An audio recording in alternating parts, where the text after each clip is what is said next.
हाँ, hello students, ये हमारा क्रैश कोर्स का थर्ड लेक्चर है। इसमें आज हम पहले वेक्टर का डिस्कशन करेंगे। देखिए, आपके पीडीएफ में एक वर्ड दिया है टेंसर। टेंसर हायर मैथमेटिक्स का टॉपिक है। किसी फिजिकल क्वांटिटी को हम डिफरेंट कोऑर्डिनेट सिस्टम में जब रिप्रेजेंट करते हैं, वो 3 हो, 4 हो या n कोऑर्डिनेट सिस्टम हो, उसको हम टेंसर बोलते हैं।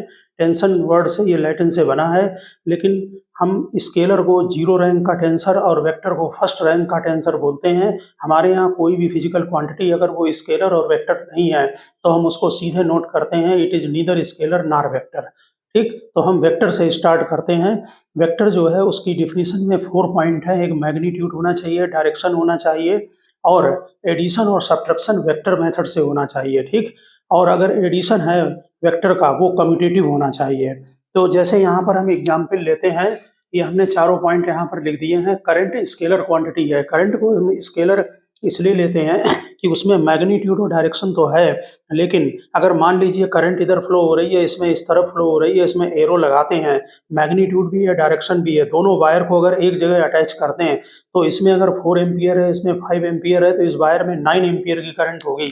हमने इसका एल्जेब्रिक सम कर दिया है, जबकि ये दोनों जो करंट कैरिंग कॉइल हैं, ये एंगल पर लगे हुए हैं।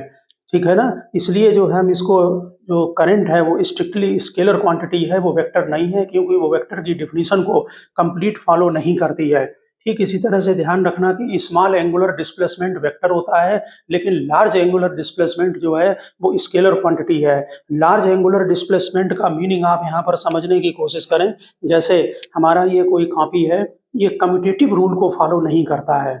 जो लार्ज एंगल है, जैसे हम इसको 90 डिग्री 2 बार रोटेट कराएंगे। मान लीजिए हमने इसको हॉरिजेंटली ऐसे रोटेट कराया, पहले ये फेस है आपके सामने, और हॉरिजेंटली रोटेट कराया 90 डिग्री पर, फिर वर्टिकल रोटेट कराएंगे तो ये फेस आ गया।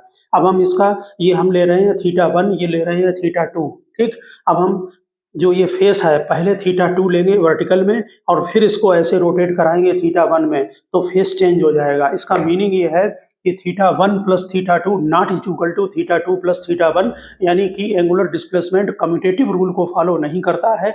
इसलिए एंगुलर डिस्प्लेसमेंट जो है वो लार्ज एंगल जो है, ठीक, वो वेक्टर क्वांटिटी नहीं है।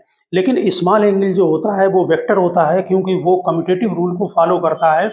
जैसे ये आपकी कॉपी है, ये हम थोड़ा सा वर्टिकली डिस्प्लेस कर रहे हैं dθ1, dθ मतलब स्मॉल एंगल, फिर इधर को डिस्प्लेस कर रहे हैं dθ2। अब पहले dθ2 फिर dθ1, तो आपको एक जैसा फेस दिखाई पड़ेगा। जितना एंगल स्मॉल होगा उसमें उतना वेक्टर नेचर ज़्यादा होगा। तो इसका मतलब है dθ1 plus dθ2 is equal to है dθ2 प्लस dθ1, यानी कि स्मॉल एंगल वेक्टर है और लार्ज एंगल स्केलर है। तो एंगुलर डिस्प्लेसमेंट और करंट का थोड़ा ध्यान रखना। ठीक है, बाकी जितनी भी क्वांटिटी हैं आपको मालूम है कि वेक्टर में, और वेक्टर में एक मेन पॉइंट आप ध्यान रखें कि फिजिक्स के अंदर जितनी वेक्टर क्वांटिटी हैं, उनका जब भी हम एडिशन और सब्ट्रैक्शन करेंगे तो वेक्टर मेथड से करेंगे। चाहे वो इलेक्ट्रिक फील्ड हो, चाहे मैग्नेटिक फील्ड हो, आप जब भी उनको नेट इफेक्ट निकालना है किसी फिजिकल क्वांटिटी का, तो पहले चेक करें कि ये वेक्टर है या स्केलर है। ठीक, दूसरी बात, जो स्केलर क्वांटिटी होती है उनमें मैग्नीट्यूड होता है, ये आप जानते हैं, लेकिन उसका मैग्नीट्यूड ओरिएंटेशन के साथ चेंज नहीं होना चाहिए। ठीक, अदरवाइज वो स्केलर भी नहीं होंगे। इसका एग्जाम्पल मोमेंट ऑफ इनर्शिया है। मोमेंट ऑफ इनर्शिया की वैल्यू आपको मालूम है, जैसे ये रॉड है तो सेंटर के अबाउट ml²/12 होती है, कॉर्नर के अबाउट ml²/3 होती है। यानी कि अगर हम ओरिएंटेशन को चेंज कर दें तो मोमेंट ऑफ इनर्शिया की वैल्यू चेंज हो रही है, इसलिए वो स्केलर भी नहीं है, और डायरेक्शन नहीं है स्पेसिफिक, इसलिए वेक्टर भी नहीं है। तो हमने लिखा है स्केलर में only magnitude, and magnitude has the same value for observer with different orientation of axis as moment of inertia neither scalar nor vector. ठीक, इसके अलावा ध्यान रखना कि हम रोटेशनल डायनामिक्स के अंदर 5 फिजिकल क्वांटिटी पढ़ते हैं। जैसे टार्क है, ठीक, एंगुलर डिस्प्लेसमेंट हो गया स्मॉल में, एंगुलर वेलोसिटी हो गई, एंगुलर एक्सीलरेशन हो गया, एंगुलर मोमेंटम हो गया। ये जो क्वांटिटी हैं, इनके जो डायरेक्शन होते हैं, जैसे मान लीजिए कोई बॉडी एंटी क्लॉकवाइज रोटेट हो रही है तो हम टार्क का डायरेक्शन अपवर्ड लेते हैं। ठीक, अगर क्लॉकवाइज हो रही है तो हम डाउनवर्ड लेते हैं। इनके जो डायरेक्शन होते हैं वो -इन्फिनिटी से +इन्फिनिटी तक होते हैं। हम ऐसे ये पांचों वेक्टर को एक्सियल वेक्टर बोलते हैं, और जो अदर वेक्टर है इनको हम पोलर वेक्टर कहते हैं। तो पोलर और एक्सियल का मतलब आप समझ गए होंगे। किसी वेक्टर क्वांटिटी को आपको मालूम है कि लिखने के बाद उसमें हम एरो लगा देते हैं। अगर उसमें हम मॉड लगा दें या एरो न लगाएं तो हम इसको मॉडुलस ऑफ वेक्टर करते लिखते हैं, यानी कि उसका मैग्नीट्यूड ये रिप्रेजेंट करता है। यूनिट वेक्टर जो होता है वो बहुत इंपॉर्टेंट है आपके लिए। किसी वेक्टर में उसके मैग्नीट्यूड को डिवाइड कर दें तो वो यूनिट वेक्टर आ जाएगा। नेचुरल है कि जैसे 4 न्यूटन फोर्स ईस्ट में है, अगर 4 न्यूटन डिवाइड कर देंगे तो उसमें केवल 1 इंटू ईस्ट रह जाएगा। इसका मतलब यूनिट वेक्टर में केवल डायरेक्शन होता है और उसका मैग्नीट्यूड 1 होता है। इसीलिए यूनिट वेक्टर को अगर हम किसी में मल्टीप्लाई कर दें तो वो उसे डायरेक्शन दे देता है और वो क्वांटिटी वेक्टर बन जाती है। तो इसको कैप लगाकर रिप्रेजेंट करते हैं। यहाँ अच्छी तरह से ध्यान रखना कि यूनिट वेक्टर यूनिट लेस है और डायमेंशन लेस क्वांटिटी है, हैज़ ओनली डायरेक्शन। हम एक्स वाई जेड डायरेक्शन में, जैसे ये एक्स है, ये वाई है और ये जेड डायरेक्शन है, इसमें हम यूनिट वेक्टर को रिप्रेजेंट करते हैं, जो कि आपको मालूम है एक्स में आई से, वाई में जे से और जेड में के से। और दूसरी तरफ माइनस हो जाएगा, यानी कि माइनस एक्स में माइनस आई, माइनस वाई में माइनस जे। तो यहाँ पर ये हमने दिखा दिए हैं यूनिट वेक्टर आई जे के। अगर दो वेक्टर मैग्नीट्यूड और डायरेक्शन दोनों इक्वल हैं तो वो इक्वल वेक्टर कहलाते हैं। अगर कोई वेक्टर ये ए है, मैग्नीट्यूड इक्वल रखें, डायरेक्शन अपोजिट कर दें तो ये इसका निगेटिव वेक्टर होगा। अगर एक ही पॉइंट से वेक्टर स्टार्ट होते हैं तो वो को इनिशियल वेक्टर कहलाते हैं। जो वेक्टर पैरेलल होते हैं या एक ही लाइन के अलॉन्ग हो, पैरेलल हो या एंटी पैरेलल हो, सभी कंडीशन में, लेकिन वो एक ही लाइन के अलॉन्ग हो तो वो हम उनको कोलिनियर वेक्टर कहते हैं। लाइन भी ऐसे अलग हो सकती है, ध्यान रखना, लेकिन पैरेलल हो और एंटी पैरेलल हो, ठीक, ये कोलिनियर वेक्टर कहलाते हैं।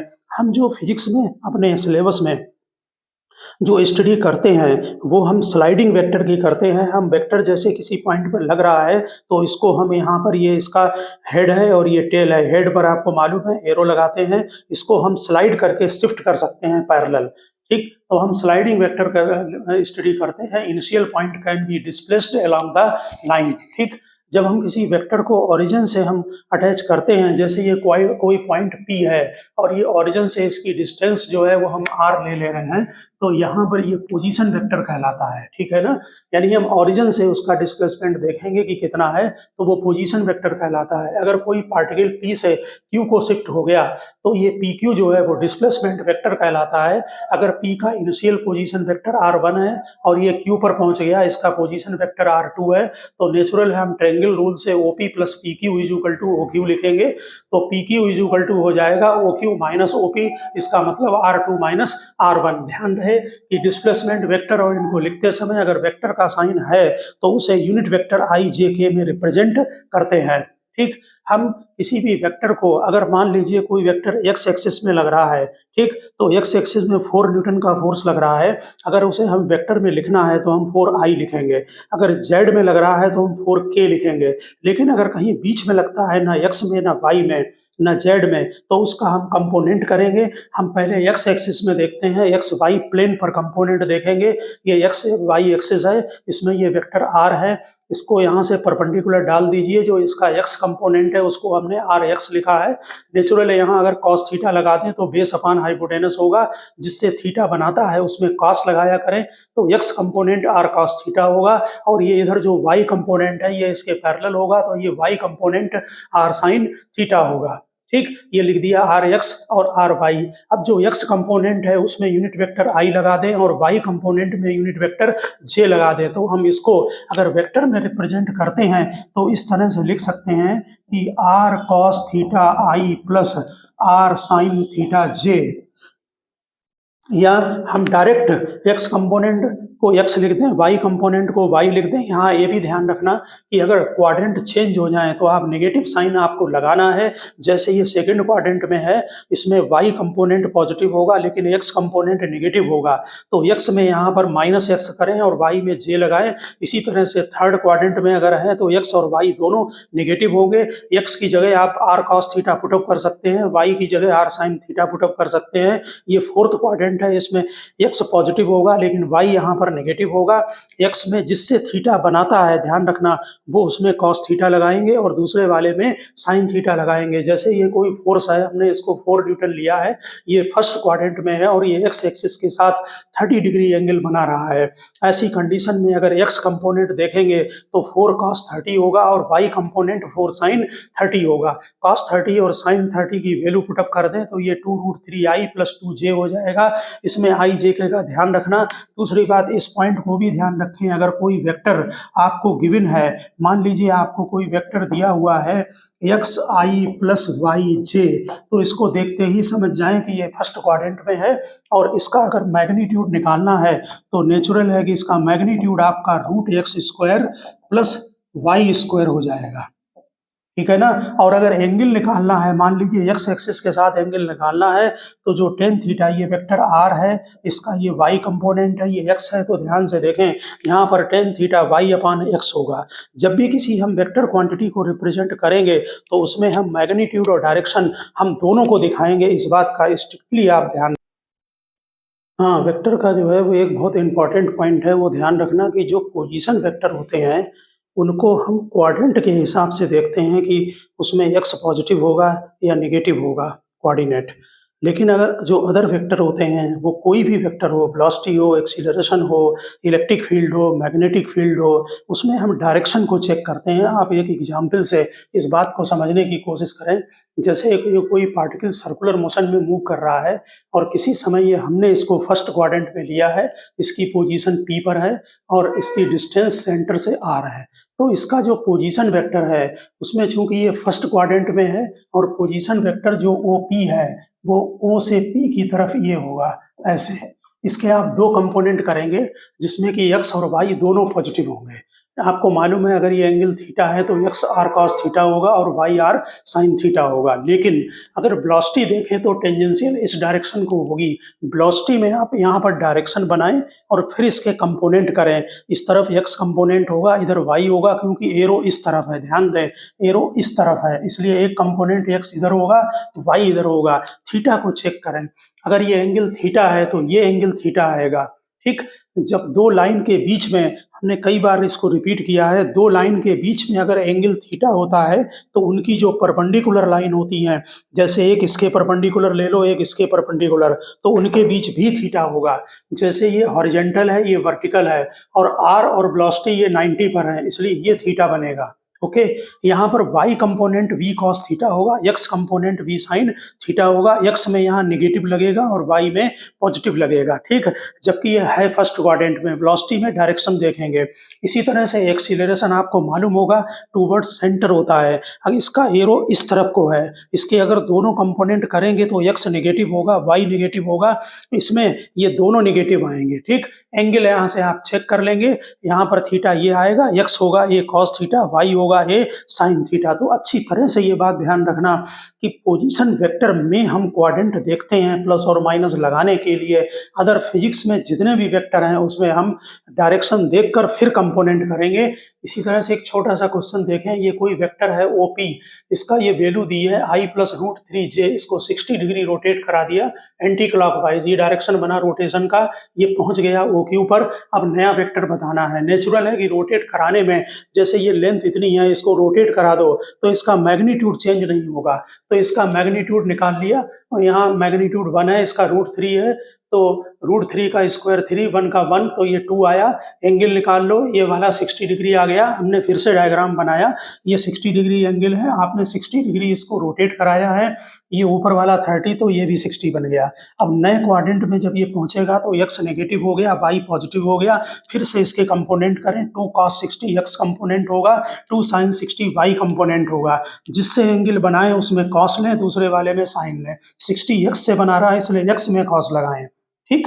तो और फिर नेगेटिव साइन लगा दें x में और y में पॉजिटिव लगा दें। तो ध्यान रखना इस टाइप के कोई भी क्वेश्चन कहीं पर भी आए, जब हम 3D में लेते हैं ग्रीन वेक्टर को, तो आपको मालूम है कि x y और z लगाते हैं 3D में 8 क्वाड्रेंट बनते हैं। जैसे प्लेन में 4 बनते हैं, ये x है, ये y है, मेरी तरफ से ये z है। ये हाँ ध्यान रखना, हम यहाँ पर जो रोटेशन जो है वो राइट हैंडेड रूल लेते हैं। राइट हैंडेड रूल का मतलब होता है कि ये x है, ये y है, तो पहले x पर हाथ को रखिए राइट हैंड को और फिंगर से ग्रैप्स कीजिए y को, तो z का डायरेक्शन प्लस z होगा, नीचे मत बना देना प्लस z को, एक राइट हैंडेड कोऑर्डिनेट सिस्टम बोलते हैं। यहाँ ध्यान देना, अगर यहाँ पर कोई वेक्टर इस तरह का 3D में है, पहली बात ये फर्स्ट क्वाड्रेंट होगा ऊपर वाला, ये सेकंड, ये थर्ड, ये फोर्थ, फर्स्ट के नीचे फिफ्थ क्वाड्रेंट, फिर यहाँ सिक्स, सेवेंथ और एर्थ। ऊपर एक्स पॉजिटिव, जेड पॉजिटिव होगा, नीचे जेड नेगेटिव होगा। यहाँ पर अगर कोई वेक्टर बना रहे हैं और वो एक्स एक्सिस के साथ एंगल अल्फा बना रहा है, वाई के साथ जो है वो बीटा बना रहा है और जेड के साथ गामा बना रहा है, तो आपको मालूम है cos alpha, cos beta, cos gamma को हम डायरेक्शन कोसाइन बोलते हैं। अगर आप इससे सीधे एक्स पर परपेंडिकुलर डाल दें तो ये एक्स होगा, ये आर होगा, X is equal to R cos alpha आएगा। यहाँ डायग्राम में देखें कि हमने वेक्टर आर बनाया है, एक्स के साथ अल्फा, वाई के साथ बीटा, जेड के साथ गामा एंगल है। यहाँ cos alpha X upon R होगा तो X is equal to R cos alpha होगा, Y R cos beta, Z R cos gamma होगा। 3D में वेक्टर हम X I Y J plus Z के से रिप्रेजेंट करेंगे, प्लस माइनस का ध्यान रखना।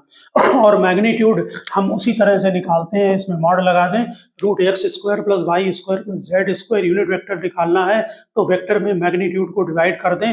cos alpha, cos beta, cos gamma direction cosine कहलाते हैं।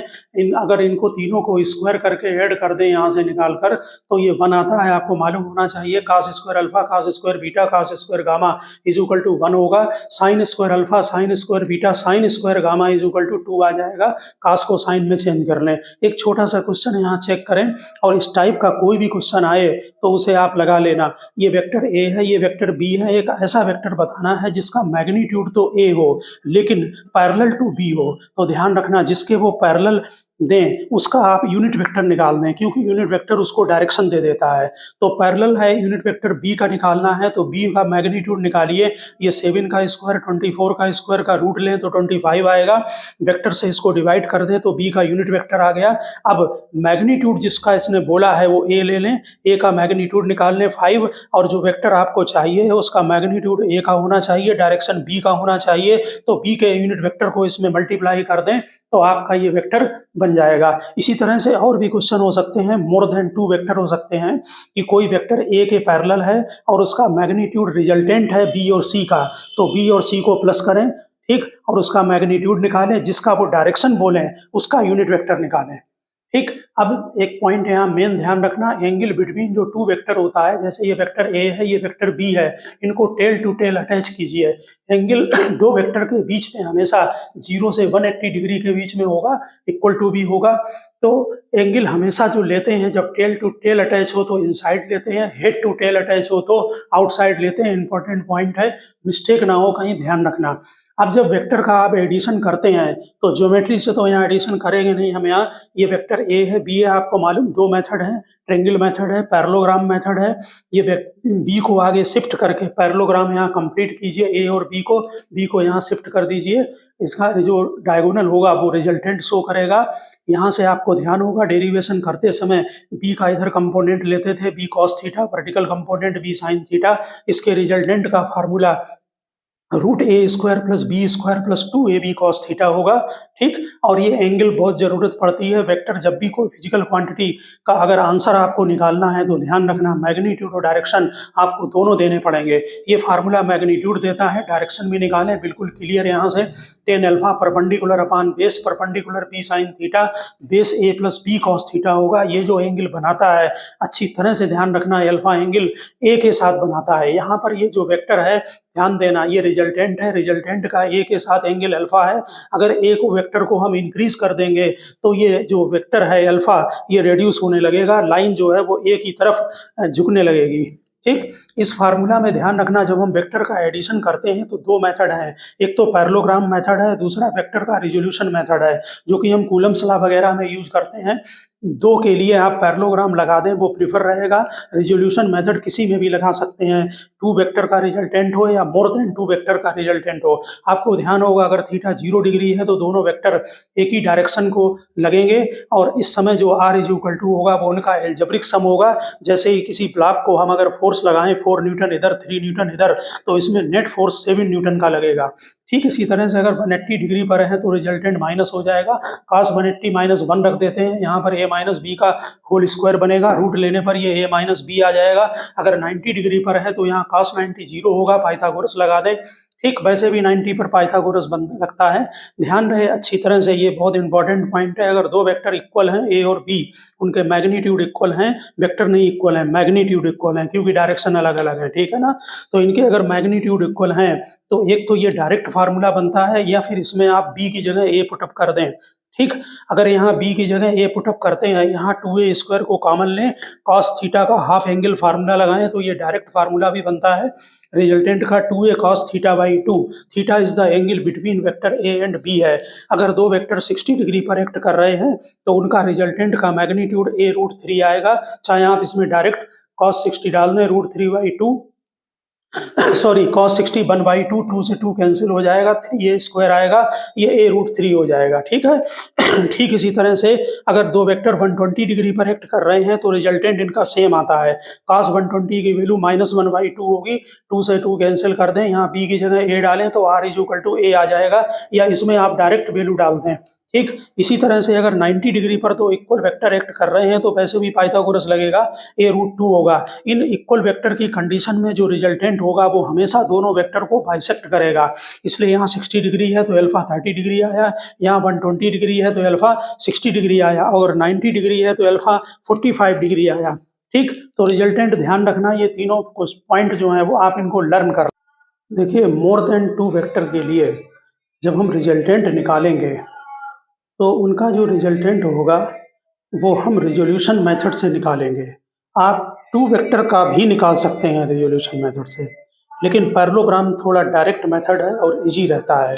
तो यहाँ हमने एक एग्जाम्पल लिया है कि जैसे ये एक्स वाई प्लेन है, इसमें ये फोर्स लग रहे हैं, जरा ध्यान दें। एक्स एक्सिस पर 3 न्यूटन है, ये 4√2 न्यूटन 45 डिग्री है एक्स एक्सिस से, 6√2 न्यूटन है यहाँ से 45 डिग्री है, माइनस वाई डायरेक्शन में 3 न्यूटन है। इसका मतलब है ये भी हमने 3 लिया है, 4√2, 6√2 और ये 3 न्यूटन, यानी कि 1 2 3 4 ले लिए फोर्स। कितने भी फोर्स लगे हों, 2 हो तो उससे ज़्यादा हो। देखिए, एक तो इनका मेथड होता है कि ना यूनिट वेक्टर आई जे के में लिखें और फिर उनको प्लस कर दें। हम डायरेक्ट मेथड यूज करते हैं ऑब्जेक्टिव के लिए। क्या करें कि सभी वेक्टर का एक्स कंपोनेंट निकालने हैं। हमने ये 45 को थोड़ा इजी बनाने के लिए लिया है, कोई भी एंगल दिया हो जरा ध्यान दें। एक्स कंपोनेंट, हाँ ध्यान रखना, ये जो मेथड हम यूज कर रहे हैं ये कूलम्स लॉ में फोर्स के लिए यूज करते हैं। इलेक्ट्रिक फील्ड, मैग्नेटिक फील्ड, कोई भी वेक्टर क्वांटिटी, मोमेंटम, ठीक, सभी में यूज होगा। तो एक्स कंपोनेंट चेक करें। देखिए, ये 3 न्यूटन का फोर्स एक्स डायरेक्शन को लगा हुआ है, तो इसके कोई कंपोनेंट की जरूरत नहीं है। जो एक्स डायरेक्शन में लगा है उसको सीधे एक्स में प्लस कर दें, वाई में लगा है वाई में प्लस कर दें या माइनस कर दें, जैसा भी डायरेक्शन हो। ठीक, कंपोनेंट की जरूरत जब पड़ेगी जब वो एक्स वाई के बीच में लगा हो कहीं। तो 3 न्यूटन का फोर्स एक्स में है, इसको 3 लिखें। 4√2 का कंपोनेंट निकालें एक्स एक्सिस के अलॉन्ग, तो 4√2 cos 45 हमने एक्स से लिया है इसलिए उसमें cos लगाएं। हालांकि साइन और cos की वैल्यू यहाँ सेम है। 4√2 cos 45, ये प्लस एक्स को है इसलिए पॉजिटिव है। इसके बाद 6√2 cos 45, ये माइनस एक्स को है इसलिए माइनस लगाएं, इसका ध्यान रखना माइनस का। ठीक, और ये 3 न्यूटन का जो फोर्स लग रहा है ये माइनस वाई के अलॉन्ग लग रहा है, इसका कोई एक्स कंपोनेंट नहीं होगा। √2 ये कैंसिल हो जाएंगे, यहाँ वैल्यू पुटअप करें तो 3 + 4 - 6, इसका मतलब है कि ये 1 न्यूटन आया। अब वाई कंपोनेंट लें, ये 3 न्यूटन का फोर्स एक्स डायरेक्शन में लग रहा है, इसका कोई वाई कंपोनेंट नहीं होगा, इसलिए यहाँ लिखने की जरूरत नहीं है। 4√2 इधर cos 45 था, ऊपर वाई में होगा sin 45, यहाँ केवल cos का साइन करें, एंगल वही रखें। 6√2 ये हो गया आपका, 6√2 का कंपोनेंट जो y में लगेगा वो भी प्लस होगा sin 45, और ये जो फोर्स लग रहा है 3 न्यूटन का ये माइनस वाई डायरेक्शन में है, इसको यहाँ पर लेना पड़ेगा -3। ओके, √2 यहाँ के हटा दें, कैंसिल हो जाएंगे, ये आपका 7 न्यूटन आ गया। अब ये दोनों पॉजिटिव आ रहे हैं, इनके दोनों के जो प्लस और माइनस के साइन है वो ये डिसाइड कर देंगे कि रिजल्टेंट किस क्वाड्रेंट में होगा। यहाँ पर दोनों पॉजिटिव हैं, इसका मतलब है कि रिजल्टेंट फर्स्ट क्वाड्रेंट में होगा। ओके, जैसे अगर x नेगेटिव होता, y पॉजिटिव होता तो सेकंड क्वाड्रेंट में था। अब दोनों फर्स्ट क्वाड्रेंट में है दोनों 90 डिग्री पर होंगे एफ एक्स और एफ वाई, इसलिए जब भी रिजल्टेंट उनका निकालना हो तो पाइथागोरस का यूज करें। Root F X square plus F Y square, ये 7 स्क्वायर और प्लस 1 स्क्वायर रूट 50 न्यूटन हमने डायरेक्ट लिख दिया। एंगल जरूर चेक करें ऑब्जेक्टिव में, यहाँ पर जैसे ये टेन अल्फा है तो परपेंडिकुलर अपॉन बेस यानी Y component upon X component, inverse में होगा या फिर कोई वैल्यू आ गई तो डिग्री में दे दिया जाएगा। इसी तरह से जब हम एडिशन ये करते हैं, ऐसे ही जब सब्ट्रैक्शन करेंगे हम दो वेक्टर का, सब्ट्रैक्शन बहुत इंपॉर्टेंट चीज है। जैसे हमें वेक्टर ए से वेक्टर बी को माइनस करना है तो इसका मीनिंग होता है कि बी को रिवर्स करके माइनस करके ए में वेक्टर प्लस कर दो। जैसे ये वेक्टर ए और बी है, theta is the angle between A and B. जब आपको ए माइनस बी निकालना हो, अगर आई जे के में दिया है यूनिट वेक्टर के फॉर्म में, तब सीधे माइनस कर लें। ठीक, ये डायग्राम के लिए है। ये वेक्टर ए है, बी आपका अपवर्ड है, इसको डाउनवर्ड कर दें, ये माइनस बी हो गया। अब ए और माइनस बी के बीच में एंगल जो है वो पाई माइनस थीटा हो गया। ओके, रिजल्टेंट आपका ये बनेगा। पैरेललोग्राम कंप्लीट करें, ये आपका रिजल्टेंट होगा। ये एंगल अल्फा हमारा ए के साथ बना रहा है।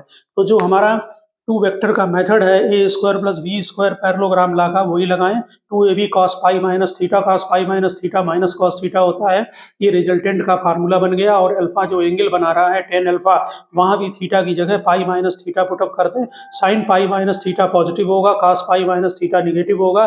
तो ये रिजल्टेंट का ए के साथ एंगल आ गया। ठीक है, ध्यान रहे कि वेक्टर का जो डिफरेंस है वो रिलेटिव वेलोसिटी में भी यूज होता है। ठीक है ना, कहीं भी चेंज इन वेलोसिटी निकालना हो, चेंज इन मोमेंटम निकालना हो, जितनी भी vector quantity, change in electric field निकालना हो, चेंज इन मैग्नेटिक फील्ड निकालना हो, सभी जगह वेक्टर के डिफरेंस का यूज होगा। बहुत सिंपल, हमने एक एग्जांपल लिया है, F1 10 आई न्यूटन है और F2 10 जे न्यूटन है। अगर आई जे के में हमने यहाँ आई और जे लिया है, इसमें तीनों वेक्टर के कंपोनेंट हो सकते हैं एक्स वाई जेड। ठीक, यहाँ पर भी हो सकते हैं। अगर F1 माइनस F2 निकालना है तो सीधे F1 में से F2 को माइनस कर लें। इसी से पता लग जाता है कि जो नेगेटिव आपने किया है उसमें x पॉजिटिव है, y नेगेटिव है। इसका मतलब है कि x पॉजिटिव है, y नेगेटिव है, यानी कि फोर्थ क्वाड्रेंट में रिजल्टेंट आएगा। जरा डायग्राम से चेक करें। 10 आई का मतलब है कि आपका ईस्ट को लग रहा होगा प्लस x एक्सिस को लग रहा होगा, और ये 10 जे है। जैसा कि आप अम्ब्रेला और रेन के प्रॉब्लम में करते हैं, तो यहाँ पर अब हमको निकालना है F1 माइनस F2। तो जो F2 है ऊपर को उसको रिवर्स कर दीजिए, यानी कि माइनस F2 कर दें। अब F1 और माइनस F2 का पैरेललोग्राम कंप्लीट करें, दोनों 90 डिग्री पर होंगे, रिजल्टेंट 10√2 होगा, जो कि इससे डायरेक्ट भी निकल सकता है। और यहाँ पर देख लें, ये रिजल्टेंट आया आपका फोर्थ क्वाड्रेंट में। इसका मतलब है कि जो रिजल्टेंट आपका आ रहा है ये फोर्थ में है, इसको हमने R लिख दिया है। ये आपका F1 के साथ अल्फा एंगल बना रहा है, यहाँ दोनों वैल्यू इक्वल है, इसलिए 10 अल्फा, यहाँ निगेटिव की जरूरत नहीं है। आंसर जो ऑब्जेक्टिव में हो वहां से चेक करें। अल्फा 45 डिग्री हो गया है। जैसे ये डायरेक्शन ईस्ट को है और ये डायरेक्शन आपका साउथ को होगा, तो 45 degree south of east, south of east, east के साउथ में। ठीक है ना, तो यहाँ पर ये बात ध्यान रखना।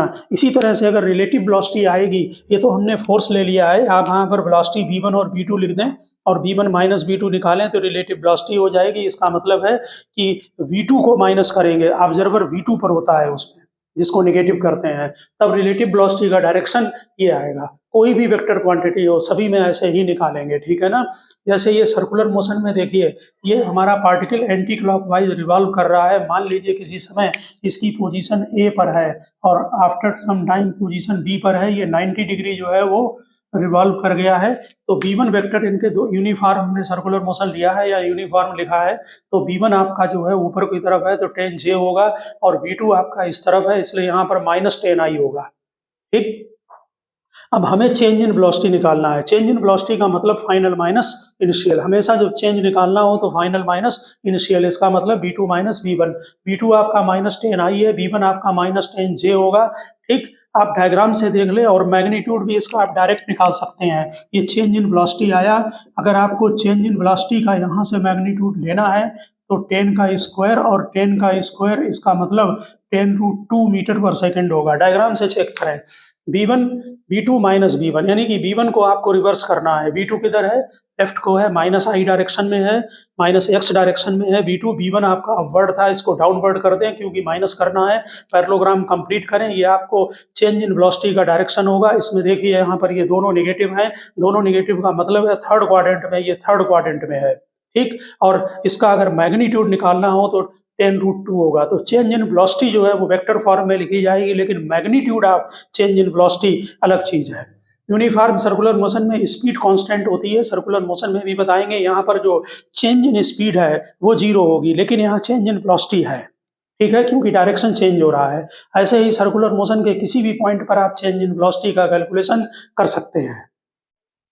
हाँ, वेक्टर डिफरेंस के बाद आप लोग जो हैं वो देखिए, जो दो वेक्टर क्वांटिटी होती हैं, अगर हम उनको मल्टीप्लाई करते हैं तो दो तरह के रिजल्ट मिलते हैं फिजिक्स में। एक तो वेक्टर से वेक्टर को जब मल्टीप्लाई करें तो कहीं-कहीं पर जो है वो स्केलर क्वांटिटी मिलती है और कहीं पर वेक्टर, जैसे वर्क डन स्केलर है और टॉर्क में जब हम आर क्रॉस एफ करते हैं तो वेक्टर क्वांटिटी मिलती है।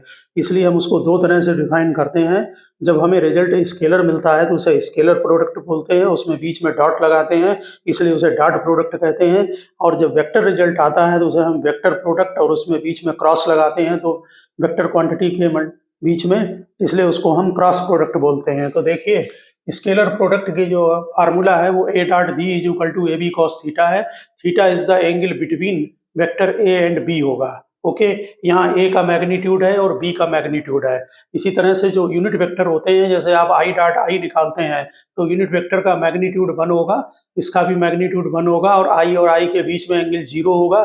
cos 0 1 हो गया, इसलिए I डॉट I 1 होगा। J dot J, K dot K ये भी 1 होगा इसी तरह से। और आपस में इनको अगर हम डॉट प्रोडक्ट करते हैं, जैसे I dot J, J dot I, J dot K, ये सभी आपस में 0 होंगे, क्योंकि इनके बीच में एंगल 90 डिग्री होता है I J के यूनिट वेक्टर के बीच में। जो डॉट प्रोडक्ट है उसकी ये ज्योमेट्रिकल मीनिंग बोली जाती है, आपको ऑब्जेक्टिव के लिए ध्यान रखना चाहिए।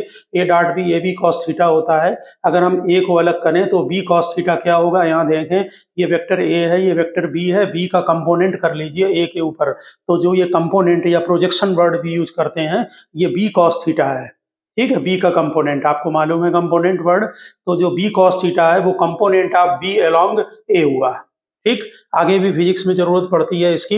इसी तरह से हम ये भी लिख सकते हैं A डॉट B को B into component of A along B, यानी एक वेक्टर का मैग्नीट्यूड और दूसरे का उसके ऊपर कंपोनेंट। ये B है, ये A है, A को यहाँ से ये परपेंडिकुलर डाल दीजिए, ये एंगल यहाँ पर 90 डिग्री है, परपेंडिकुलर डाला है, तो इसमें हम इस तरह से, इसकी ज्योमेट्रिकल मीनिंग कहलाती है। डॉट प्रोडक्ट कम्यूटेटिव होगा, क्योंकि A dot B is equal to B dot A, इसमें हम एंगल जो लेते हैं A टू B, जैसे ये बने हुए हैं A और B, A टू B लेंगे तो प्लस थीटा ले लेते हैं ड्राइव करते समय, और B टू A लेते हैं तो माइनस थीटा ले लेते हैं। Cos minus theta cos theta होता है, यानी कि डॉट प्रोडक्ट कम्यूटेटिव है।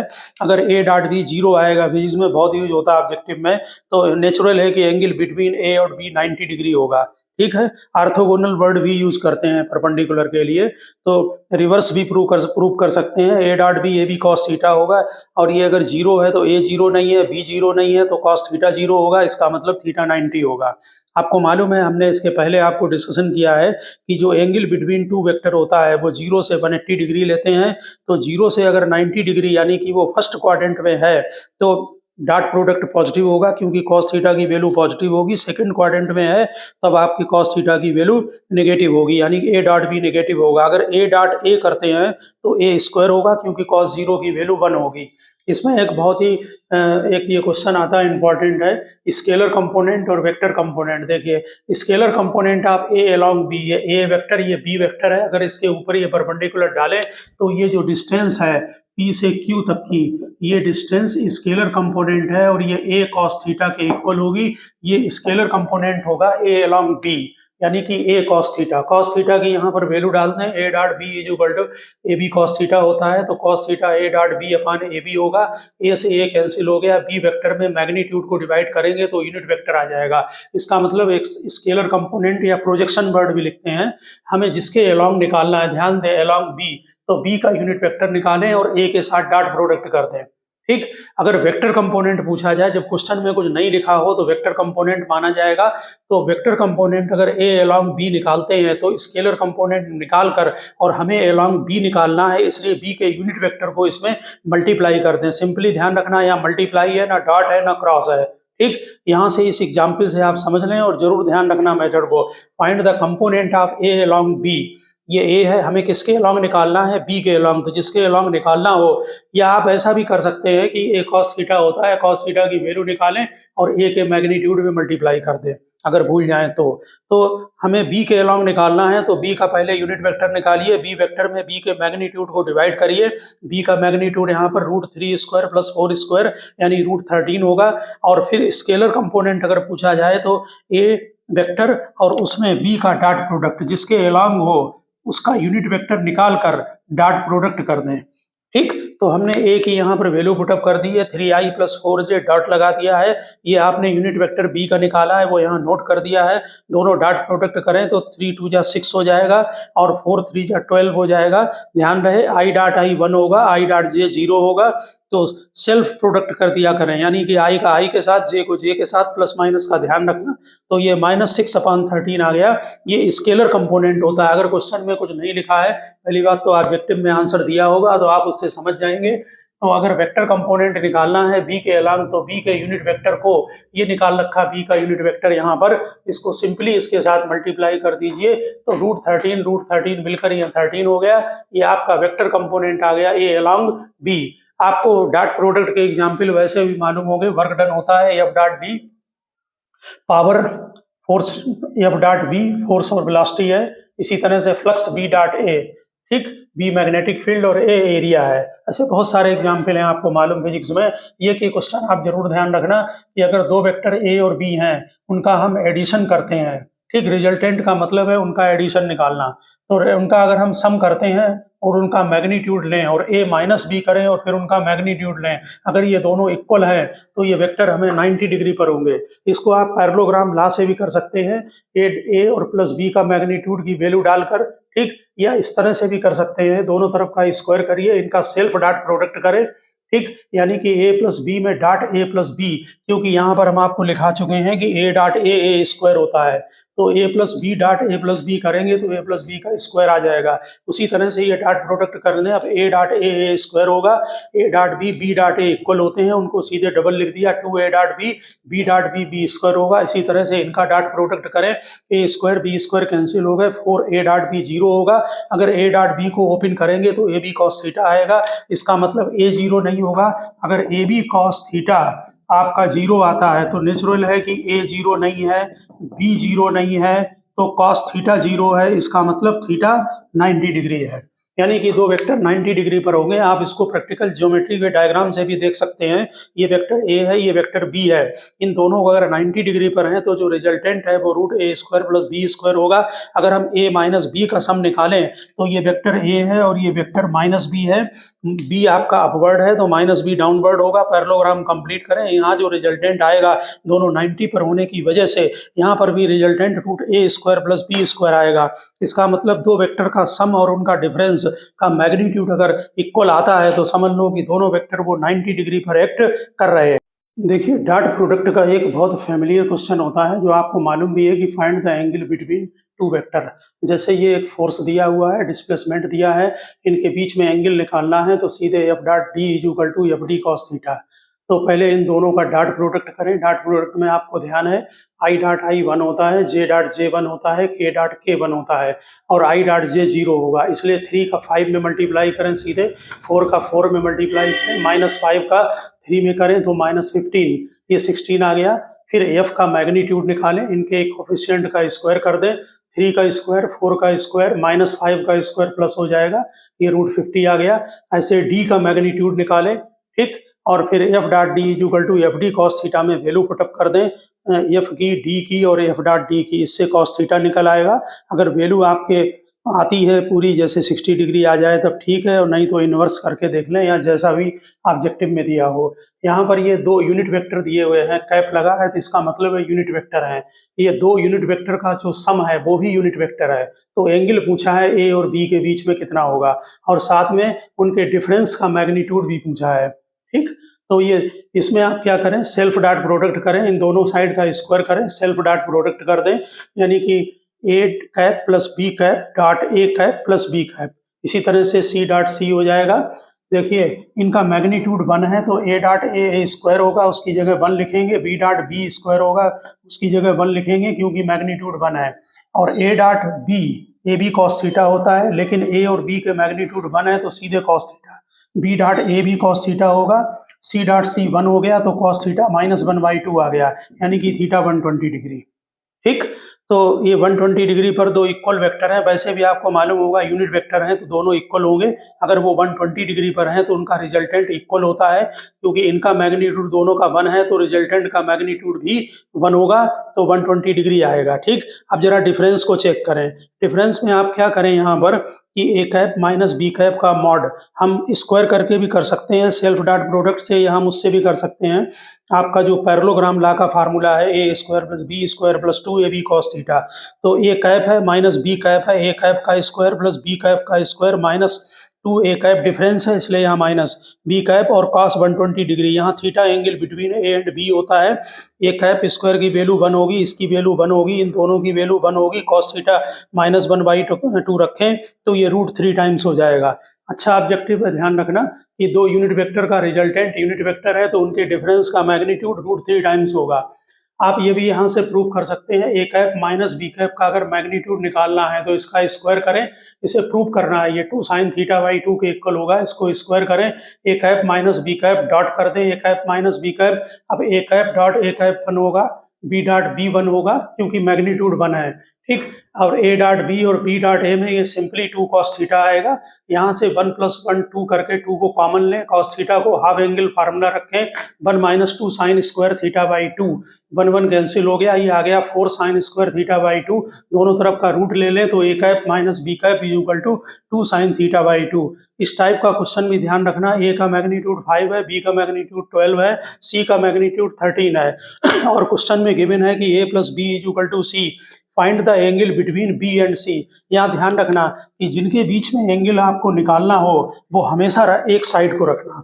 अगर यहाँ पर गिवन है तब तो ठीक है, अगर आप इसका स्क्वायर कर देंगे, सेल्फ डॉट प्रोडक्ट कर देंगे तो एंगल बिटवीन ए और बी आ जाएगा, तो इसलिए सी बी को इधर ले जाइए। अब a = c - b हो गया है। पॉइंट ध्यान रखना, इनका स्क्वायर करें और सेल्फ डॉट प्रोडक्ट कर दें, यानी a डॉट a और c - b में डॉट कर दें c - b का, तो a डॉट a स्क्वायर होगा, c डॉट c स्क्वायर होगा, b डॉट b स्क्वायर होगा, बाकी b डॉट c और c डॉट b इक्वल होंगे, कम्यूटेटिव होते हैं, इसलिए यहाँ पर ये 2bc cos थीटा आ गया, इससे cos थीटा निकाल लिया, ये आपका कोसाइन लॉ बन गया।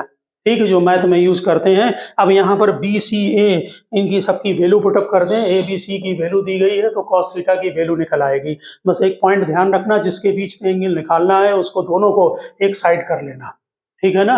अब हम जरा क्रॉस प्रोडक्ट देखेंगे। देखिए, जब ये दो वेक्टर क्वांटिटी होती हैं, इसका बहुत यूज होता है फिजिक्स में, जैसे ये ए है ये बी है और आपको क्रॉस प्रोडक्ट करना है तो डायरेक्शन पहले चेक करें। ए क्रॉस बी होता है ए बी साइन थीटा, लेकिन डायरेक्शन परपेंडिकुलर टू बोथ होता है, containing the plane A and B, यानी ए और बी जिस प्लेन पर हैं, ए क्रॉस बी का डायरेक्शन दोनों के परपेंडिकुलर होगा, ए के बी और बी के बी। डायरेक्शन निकालने के लिए राइट हैंड को जो पहले वेक्टर लिखा है, जैसे ए क्रॉस बी में ए पहले लिखा है तो ए पर हाथ रखें और फिंगर से ग्रेस्प करें बी को, तो थंब का डायरेक्शन ए क्रॉस बी देगा। ठीक इसी तरह से अगर बी क्रॉस ए तो बी पर पहले हाथ रखें और ए को ग्रेस्प करें। ऐसे है तो इस तरह से रख लें, ठीक, ये है तो ऐसे रख लें, जिसमें पहले वेक्टर लिखा हो उस पर, यानी ए क्रॉस बी का डायरेक्शन अपवर्ड होगा तो बी क्रॉस ए का डायरेक्शन डाउनवर्ड होगा, इसलिए ए क्रॉस बी और बी क्रॉस ए दोनों एंटी कम्यूटेटिव होते हैं। बीच में एंगल 180 डिग्री होगा, यानी कि angle between A cross B and B cross A is 180 degree होगा। I cross I, J cross जे, के क्रॉस के 0 होगा।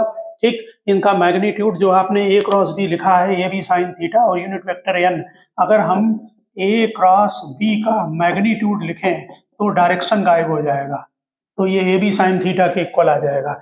I cross I, J cross जे, के क्रॉस के 0 होगा, क्योंकि इनके बीच में एंगल 0 है, साइन 0 0 होता है। और अगर आपस में इनको निकालना है तो आप ये सर्किल वाला पॉइंट ध्यान रखें, एक सर्किल बनाकर यहाँ आई जे के लिखें, इस डायरेक्शन में जाएंगे क्लॉकवाइज तो पॉजिटिव होगा, यानी कि आई क्रॉस जे के इक्वल होगा, जे क्रॉस के आई के इक्वल होगा, के क्रॉस आई जे के इक्वल होगा। और इसका अगर रिवर्स कर दें तो माइनस हो जाएगा, यानी कि जे क्रॉस आई माइनस के हो जाएगा। आप सीरियल से भी लिख के कर सकते हैं आई जे के और आई जे के, तब भी आ जाएगा। इसकी प्रॉपर्टी अभी हमने बताई कि ए क्रॉस बी और B cross A anti commutative हैं, बीच में माइनस का साइन आएगा। अगर कभी किसी क्वेश्चन के अंदर हम भी अभी लगवाएंगे कि यूनिट वेक्टर निकालना हो जो perpendicular to both A and B हो, यानी कि एक वेक्टर ये ए है, एक वेक्टर बी है, ऐसा वेक्टर बताओ कि जो दोनों के परपेंडिकुलर हो यूनिट वेक्टर, तो हमेशा इनका क्रॉस प्रोडक्ट करें। क्रॉस प्रोडक्ट करके, क्योंकि क्रॉस प्रोडक्ट जब करेंगे तो वो दोनों के परपेंडिकुलर होगा, और अगर यूनिट वेक्टर चाहिए है तो उसमें मैग्नीट्यूड को मल्टीप्लाई कर दें। तो ये अपवर्ड होगा या डाउनवर्ड होगा, ये डिपेंड करता है कि वेक्टर कौन सा पहले दिया है, इसलिए प्लस माइनस का साइन लगाया है, यानी कि unit vector perpendicular to both A and B. तो ए क्रॉस बी निकालें और ए क्रॉस बी के मैग्नीट्यूड को इसमें डिवाइड कर दें, तो ये यूनिट वेक्टर बोथ आ जाएगा perpendicular to A and B. Cross product ध्यान रखना, does not change the sign under reflection. अगर आप सामने मिरर रखते हैं और ए और बी दोनों को अगर आप मिरर में देखें कि क्रॉस प्रोडक्ट चेंज होगा या नहीं होगा, तो क्रॉस प्रोडक्ट जो है वो चेंज नहीं होता है। ए का जब मिरर में देखेंगे तो वो माइनस ए हो जाएगा, बी माइनस बी हो जाएगा, फिर से जब प्रोडक्ट करेंगे तो माइनस माइनस प्लस हो जाएगा। इसका मतलब रिफ्लेक्शन अगर करते हैं तो उसमें क्रॉस प्रोडक्ट की जो डायरेक्शन है वो चेंज नहीं होता है और ना मैग्नीट्यूड चेंज होगा। देखिए, क्रॉस प्रोडक्ट की जो ज्योमेट्रिकल मीनिंग होती है उसको आप जरा ध्यान से देखें। जैसे ये कोई वेक्टर ए है और ये वेक्टर बी है, आप इन दोनों वेक्टर जो साइड रिप्रेजेंट हो रहे हैं इनसे एक पैरेललोग्राम बनाएं, और अगर पैरेललोग्राम का जो एरिया होता है वो आपको मालूम है बेस इंटू हाइट होता है, ठीक। यहाँ अगर ए क्रॉस बी का हम मैग्नीट्यूड लेते हैं तो वो ए बी साइन थीटा के इक्वल होगा।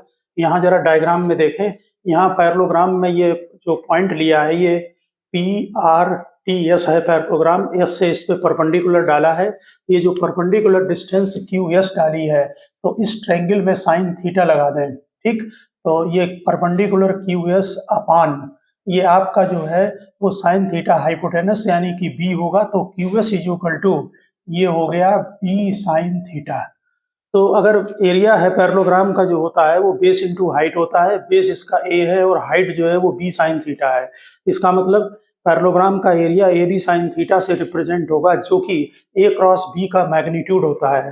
तो ए क्रॉस प्रोडक्ट का मैग्नीट्यूड निकाल कर यानी मॉडुलस निकाल लें तो वो आपका एरिया आप पैरेललोग्राम रिप्रेजेंट करता है, जबकि जो दोनों वेक्टर ए और बी हैं वो दो साइड होनी चाहिए इसकी पैरेललोग्राम की, ठीक।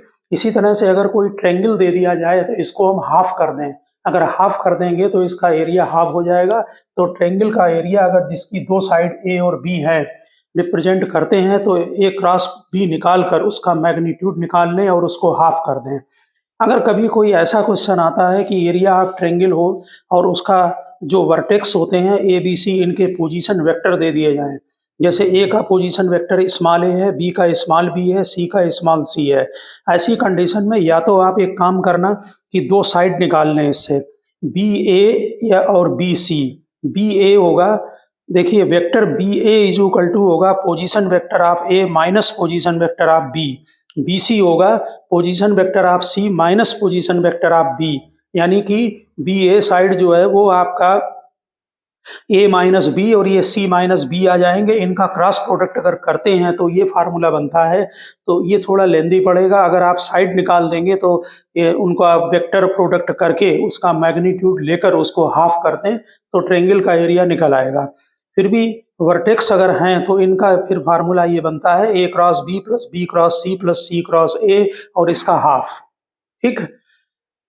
प्रीफर करना कि साइड निकाल कर और तब आप जो है वो उनका क्रॉस प्रोडक्ट करके मैग्नीट्यूड निकाल कर और तब हाफ करें। नेचुरल है अगर तीन vector A B C collinear होंगे, अगर एक ही लाइन में होंगे तो उनका एरिया 0 होगा। ऐसी कंडीशन में जो है वो इनके जो A cross B cross C plus C cross A is equal to 0 होगा। या आपको कोई भी पैरेललोग्राम या क्वाड्रिलेटरल दे दिया जाए जिसमें कि डायगोनल दिए हुए, इसका डायगोनल ए है, इसका डायगोनल बी है, ऐसी कंडीशन में ए क्रॉस बी निकाल कर उसका हाफ कर दें तो उसका एरिया निकल आता है।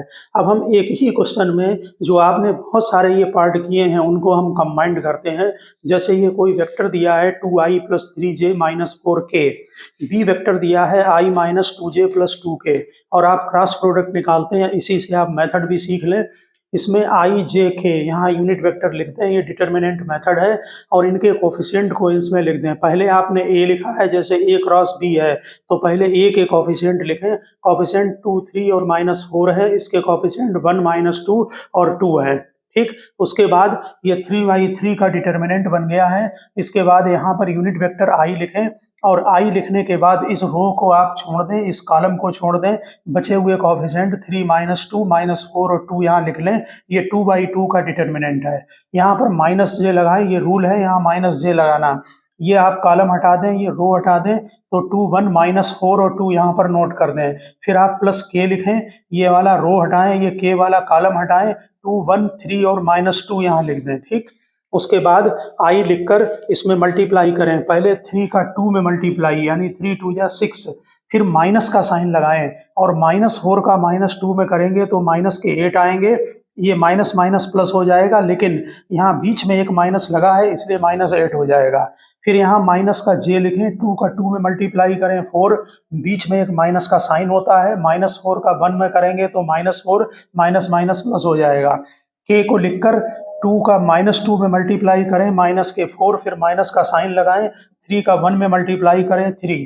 तो इनका क्रॉस प्रोडक्ट जो a क्रॉस b आएगा वो -2i, -8j और -7k आ गया। ओके, अब यहाँ पर देखिए, अगर कोई आपको पैरेललोग्राम का एरिया पूछे और जिनकी की साइड a और b गिवन हो, तो फिर इनका आप क्रॉस प्रोडक्ट कर चुके हैं। इसका मैग्नीट्यूड निकालें, यानी -2 का स्क्वायर, -8 का स्क्वायर, -7 का स्क्वायर, ये √117 स्क्वायर यूनिट आया है। ये एरिया होगा पैरेललोग्राम का। अगर ट्रायंगल का एरिया पूछे जिनकी की साइड, वर्टेक्स नहीं साइड, ए और बी से रिप्रेजेंट हो, ये कंटिन्यूअस साइड होगी, ये देखिए वेक्टर ए होगा, ये बी होगा। ठीक, ऐसे में जब एरिया आपने जो निकाला है ये पैरेललोग्राम का, इसका हाफ कर दें, यानी a क्रॉस b निकाल कर, मैग्नीट्यूड निकाल कर और उसको हाफ कर दें। तीसरा क्वेश्चन आ सकता है कि find the angle between a and b, a और b के बीच में एंगल। तो a का मैग्नीट्यूड निकाल लें, यहाँ से आप समझ गए होंगे मैग्नीट्यूड निकालना, 2 स्क्वायर + 3 स्क्वायर -4 स्क्वायर, ये √29 आएगा। b का मैग्नीट्यूड निकालें, 3 आएगा। और a क्रॉस b जो है इसका मैग्नीट्यूड AB sin थीटा होता है, तो sin थीटा यहाँ से आप निकाल लें। a क्रॉस b का मैग्नीट्यूड रख दें, a का मैग्नीट्यूड रख दें, b का मैग्नीट्यूड, एंगल जो भी आए आप इनवर्स में लिख दें या ऑब्जेक्टिव में जैसा दिया हो। और एक क्वेश्चन और ध्यान रखना कि unit vector which is perpendicular to both, यानी एक ऐसा यूनिट वेक्टर बताओ जो ए और बी दोनों के परपेंडिकुलर हो। तो हमने अभी आर्टिकल में आपको बताया है कि क्रॉस प्रोडक्ट निकालकर उसके मैग्नीट्यूड को डिवाइड कर दें। ठीक है, तो क्रॉस प्रोडक्ट ये निकाल लिया, ए क्रॉस बी, और इसका मैग्नीट्यूड आप इसमें डिवाइड कर दें तो ये यूनिट वेक्टर आ जाएगा जो कि ए और बी दोनों के परपेंडिकुलर होगा। ठीक है ना, और इसमें माइनस साइन का चेंज हो सकता है, वो आप ऑब्जेक्टिव में चेक कर लेना। हाँ देखिए, यहाँ पर ये वेक्टर दिया हुआ है 2i + 3j - 6k और दूसरा वेक्टर है 3i - mj + 6k। इसमें वैल्यू निकालनी है स्मॉल m की, जबकि ये दोनों परपेंडिकुलर हैं। तो बहुत ही ये जनरल क्वेश्चन है और फिजिक्स में अदर वेक्टर भी देकर किया जा सकता है। इलेक्ट्रिक फील्ड, मैग्नेटिक फील्ड में भी ऐसी प्रॉपर्टी है। तो इसमें a.b = 0 कर दीजिए, तो ये 2 3 जा 6 हो जाएगा। 3 का -m में मल्टीप्लाई किया, -3m, और 6 6 जा 36 है, तो m -10 आ गया। ठीक, यानी कि दोनों 90 पर हैं, तो तुरंत आप डॉट प्रोडक्ट 0 करें। परपेंडिकुलर के लिए ऑर्थोगोनल वर्ड भी यूज करते हैं, नॉर्मल भी यूज करते हैं, ध्यान रखना। इस तरह के अगर कोई दो वेक्टर दिए गए हैं तो इसमें एंगल निकालने के पहले अगर आंसर 0 और 180 डिग्री दिया हो तो उसमें जरा चेक कर लेना, क्योंकि इसमें बी में से अगर हम -3 को कॉमन ले लें तो ए आ जाएगा, ध्यान देना। तो a = -3b होगा, इसका मतलब है a इसके 3 टाइम्स है और एंटी पैरेलल है, इसका मतलब a और b के बीच में जो एंगल है वो 180 डिग्री का है। ठीक, यहाँ पर थोड़ा सा आप ये चीज ध्यान रखना कि स्केलर ट्रिपल प्रोडक्ट और स्केलर और वेक्टर ट्रिपल प्रोडक्ट क्या होते हैं। जैसे ये वेक्टर ABC हैं, ये 3 वेक्टर रिप्रेजेंट कर रहे हैं। ठीक, इनका जो स्केलर ट्रिपल प्रोडक्ट है उसका फार्मूला होता है A.B क्रॉस C, यानी पहले B क्रॉस C निकाल कर तब A के साथ डॉट प्रोडक्ट कर दो। ये सीरियल से लिखे जाते हैं, ऐसे भी लिख सकते हैं ABC, या अगर B पहले लिखें तो B के बाद C और फिर A, B.C cross A BCA, या C.A क्रॉस B यानी CAB। और ये ध्यान रखना कि जो स्केलर ट्रिपल प्रोडक्ट है वो जो पैरेललोपाइप्ड होते हैं, जैसे क्यूब है तो उनका वॉल्यूम का रिप्रेजेंटेशन करता है और निकालने के लिए डिटर्मिनेंट का यूज करते हैं। वेक्टर ए के कोफिशिएंट अगर a1 a2 a3 हैं, बी के b1 b2 b3 हैं, सी के c1 c2 c3 हैं, तो इनको हम डिटर्मिनेंट से सॉल्व करके जो वैल्यू आएगी वो वॉल्यूम रिप्रेजेंट करेगी, जिसकी कि दो कोटरमिनस जो साइड हैं वो ए बी सी इससे रिप्रेजेंट होंगी। इसी तरह से जो वेक्टर ट्रिपल प्रोडक्ट होता है वो ए क्रॉस बी क्रॉस सी होगा। इसमें का फार्मूले में पहले ए का सी के साथ डॉट करें, फिर बी वेक्टर को मल्टीप्लाई करें। यहाँ बीच में ना डॉट है ना क्रॉस है, तभी वेक्टर रिजल्ट आएगा, क्योंकि डॉट में नंबर आएगा और वेक्टर से मल्टीप्लाई करोगे तो वेक्टर आएगा। माइनस फिर ए डॉट बी करें और सी को मल्टीप्लाई कर लें। तो यहाँ पर एक पॉइंट आप लोग ध्यान रखना कि जब दो वेक्टर का हम जब उनका रिजल्टेंट निकालते हैं तो जब 180 डिग्री पर हो तो रिजल्टेंट मिनिमम होता है, जब 0 डिग्री पर हो तो रिजल्टेंट मैक्सिमम होता है। यानी कि 4 और अगर 3 दो वेक्टर का मैग्नीट्यूड है तो मैक्सिमम 7 होगा, मिनिमम 0 होगा। बाकी अगर एंगल पर होंगे तो वो वैल्यू 0 और 7 के बीच में होगी। इसलिए कभी अगर 3 पेयर दिए हों वैल्यू या 4 पेयर दिए हों तो उनमें 2 का सम या 3 का सम करें तो जो रिजल्ट आएगा वो उनके सम के इक्वल होना चाहिए या उससे कम होना चाहिए, तभी वो वेक्टर से रिप्रेजेंट हो सकते हैं। ओके स्टूडेंट, हमने आपको इस पूरे लेक्चर में वेक्टर को डिटेल में बताया है।